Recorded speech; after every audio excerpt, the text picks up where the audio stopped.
Thank you and welcome to the show this morning. The topic this morning is STD Coalition and AIDS. And of course, we have to talk about the STD Coalition and the virus of AIDS, Ms. LWitlow.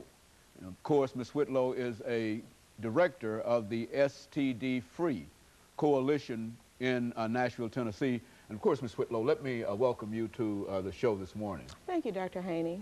Well, and to say, Ms. Whitlow, that the topic that we're to deal with, STD and AIDS, is sort of an addition to some of the things that we've already done dealing with this whole issue of AIDS. Yes. But what we'd like to do today is to inform our audience as much as we possibly can about the issue of STD, and at the same time to make them aware of what you and others are doing in order to meet this very, very great crisis, because I do understand that it is a crisis. But before we do that, Ms.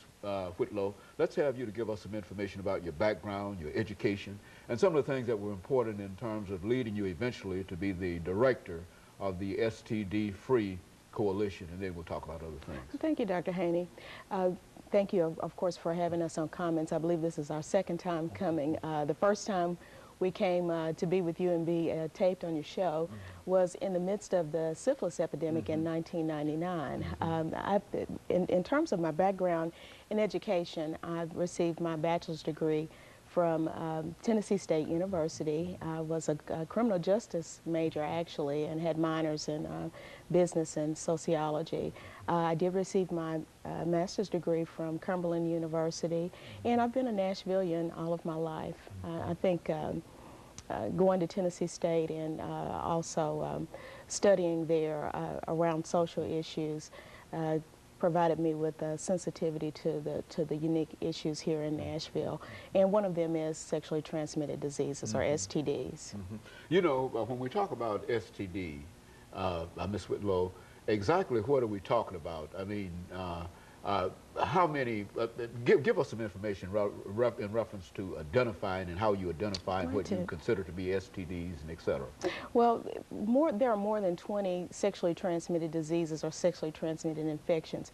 Here in Nashville, we're dealing primarily with, as far as STDs, we're dealing primarily with syphilis infections, herpes, gonorrhea, chlamydia, and of course HIV and AIDS. And these are the major issues here in Nashville. Now, when you identify this, and I think you indicated earlier that you were with us in '99, and of course, it was a crisis according to the newspaper, public opinion, and et cetera. But now, when you identify these diseases, when do you make a decision as to the crisis nature of them? Do you say that we're in a crisis nature of these diseases at this particular time, and why? Well, in terms of syphilis, in 1998 and 1999, there were more than 250 cases per 100,000 persons. And at that time, the Centers for Disease Control had initiated something called a National Syphilis Elimination Plan. The Centers for Disease Control saw a unique opportunity to eliminate syphilis in this nation, and so they began to look at areas that had particularly high rates. Now, in the Northwest and heartland of the nation, there aren't many syphilis infections, but when you start migrating down to the South and the Southeast, you see an increase in sexually transmitted diseases, and that includes syphilis and HIV, particularly among African Americans and minority populations. It's a real issue among African Americans. Absolutely, yes. And why do you say that, and how do you say that? Well, when you look at the data and statistics, let's just talk about Nashville, for instance. For some of the sexually transmitted diseases, even though the rates have, in some diseases, have kind of evened out and even began to decline in the last 5 to 10 years, the disparity between African Americans and Hispanic populations as opposed to Caucasians is very wide. It's shocking, in fact.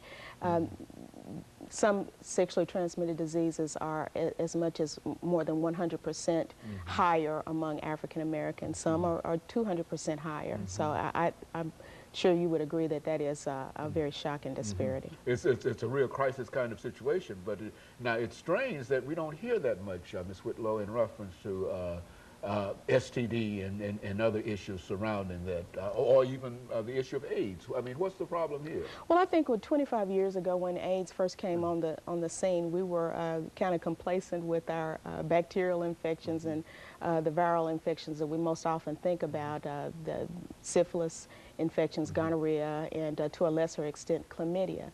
But when HIV came on the scene, that was something that could kill you and kill you very quickly, and the images of people wasting away were very frightening to a lot of people, so that took precedence. Let me interrupt here, Ms. Whitlow, for our first commercial break, and we'll be back with our audience following this very, very short commercial break.